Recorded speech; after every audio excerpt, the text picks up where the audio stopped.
Nosaltres pensem que el futur, per poder precisament superar això que comentàvem en la distribució, la comercialització, els canals de venda i la transformació, l'elaboració, el secret està en dues grans forces. Una és la força dels consumidors i consumidores, dels projectes de consum, que han de ser capaços d'estructurar-los, han de ser capaços de poder estar ben enxarxats, ben coordinats per tenir potència de consum. Al final, a l'hora de parlar de comercialització i distribució hem de parlar de volums, i els volums els tenim dins de l'agroecologia i del consum conscient. Podem tenir aquests volums que permeten poder donar resposta a la producció i poder facilitar la comercialització dels productes agroecològics del nostre país. No estem parlant només de...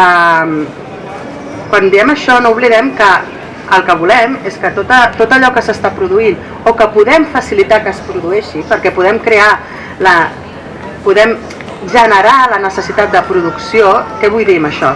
Si nosaltres consumim llavors o pipes de girassol o pipes de carbassa o llavors de no sé què, i no tenim o hi ha poca producció al nostre país, o la producció que hi ha no sap com arribar al consumidor, o sigui, aquesta baula del mig de distribució des dels nostres canals no la tenim ben resolta. Hi ha gent que